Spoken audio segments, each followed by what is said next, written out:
It has. Just to put on top of that, I've been doing these signings, and I'm at the thing, and people will come up and they'll say, I've been following it. When I connect with a fan that has been following me, it's like, oh, it's an old friend. There's no, and now there's so many people like that. Yeah, there's these bonds where it's like, we're family now. It really is, and so it really is a cool thing to do, and you get that respect. The other thing, it's interesting too to me how I'll start a day with something that is just about whatever I'm eating or weather or whatever. I know you said you don't put it, but it's fascinating to me. That's the stuff everybody connects with, because everybody can talk about that. You'll just get these, whereas just hundreds of comments on that. If I go, I'm going to a Clone Wars session, people are excited about it, but there's not as many things to say about that, because they can't ask me anything, because I have no idea. I can't say nothing.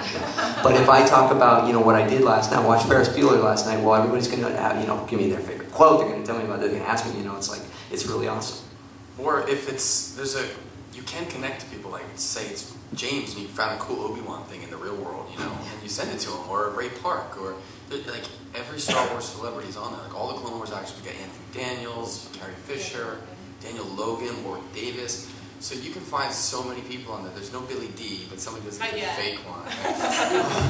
But that's why I think it's fun, because you can. It's not so much a shot in the dark, because people do read what's coming through, and if you find something that you think they're going to respond to, that's actually more chance you might get to connect with somebody who's like a Star Wars luminary than actually, trying to see them at a distance and take a picture. You can actually maybe say something and they respond to it. So there is that fun side of it, I think.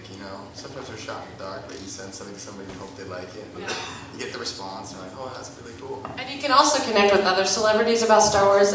Nathan Fillion is great on Twitter. I don't know if you guys follow him, but we were talking on Star Wars back and forth, and then just randomly I sent him an AT-AT and some Star Wars stuff to the castle set, and all he did was wear his Clone Wars helmet everywhere, and they had to take it away from him so it didn't end up in scenes. And I've been noticing more Star Wars references in Castle because of that. So there's so many different ways to interact on Twitter and also Facebook. That's another great way to just connect with your favorite people and your favorite celebrities, or just connect with Star Wars, because there's lots of different things to do on there as well. And so to me, it's like Twitter is just this great way to make friends. And it doesn't matter if you're a voice actor or a fan in Japan or a fan that's stationed overseas. We have a lot of military people that use Twitter, and it's a great way to connect with them as well and to keep their spirits up. So it's one of those things that it's an easy way to connect with people, so you can have Star Wars Celebration at 4 a.m. in the middle of April if you want. Yeah. It feels like that, doesn't it? Yeah. Like when something hits or a trailer, all of a sudden everyone's talking about it, and then you're actually seeing what's on the pulse. I think companies use it too to see how are they responding to Hasbro's vintage collection, or how are they responding when we announce that this product's coming. And to hear what people are saying, if there's a lot of lame, your voice is probably being heard, because they're cognizant of that a lot of fans are shifting towards this, and the fans that are probably going to buy it are the ones that are following it. And that's the people they're targeting anyway. So your voice actually has something to say about products and responses to trailers. Yeah, and Dark Horse, when they screwed up the whole legacy thing. There we go. And then they tried to fix it by saying it was a mini-series and saying it was all part of the plan when they didn't really mean that. And everyone was vocal. I was vocal. I was like, Dark Horse, pull your hat out of your ass. You can say things, and hopefully they're like, okay, we'll do a mini-series. And I think fans were vocal about that, and they had to respond. So that's how you can also help shape Star Wars, what's coming out, and not just the community that exists, but what they're making for you. It's like your fingers on the pulse. Yeah. You could keep bugging Filoni for an all-musical episode of Clone Wars over and over and over, like I do, every other day. But, Seth Green's team, that's going to be doing our new series, our new animated series, bug them. They can't tell you anything, but you can keep bugging them, and they might. And a lot of our writers, a lot of our authors, a lot of our artists, I think almost all of them are on Twitter.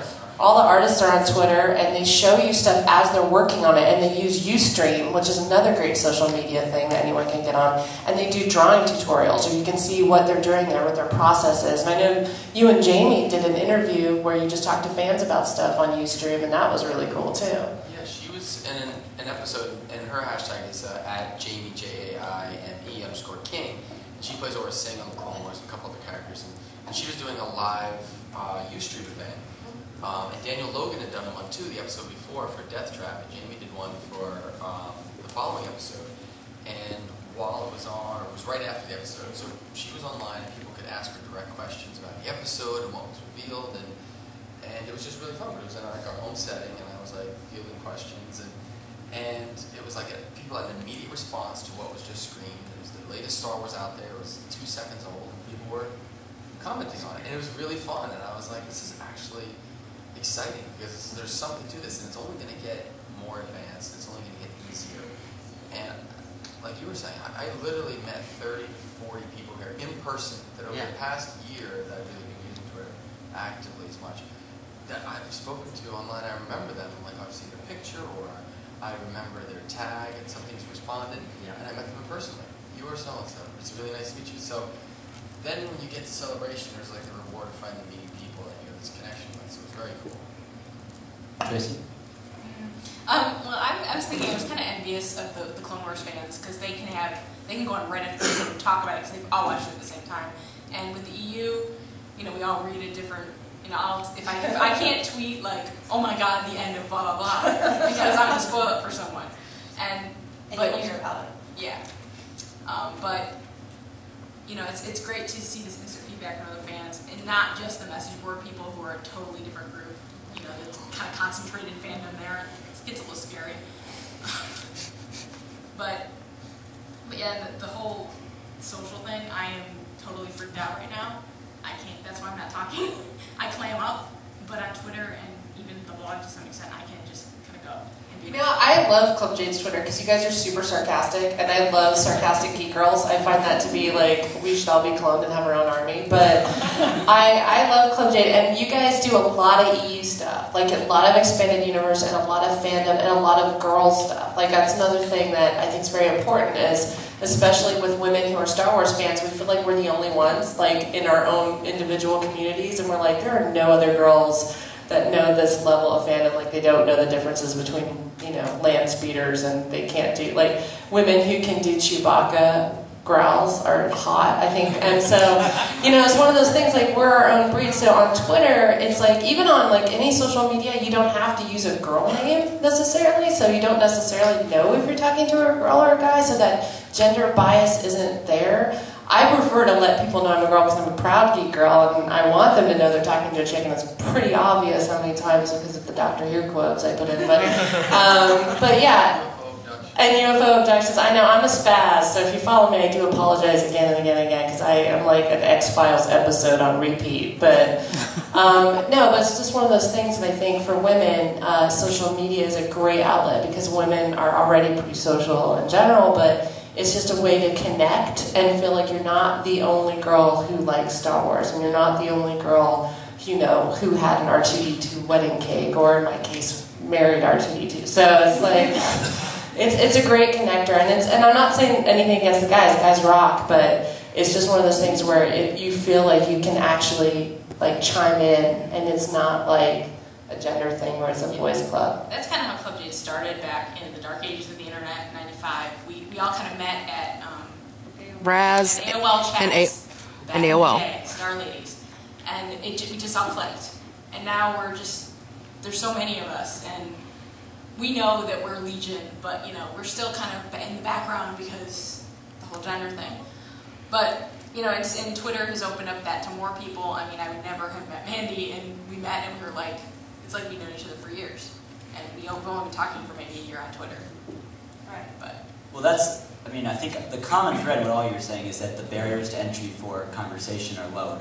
I mean, whether it's because someone might be approachable in a different way, for James, or just because the gender thing. I mean, there are different ways that walking up to somebody might not be as easy, or writing somebody an email might not be as easy, but it's much easier to have the interactions that lead to fruitful conversations and meetings and opportunities, job interviews. That kind of stuff is a lot easier now that I can just send you a quick message.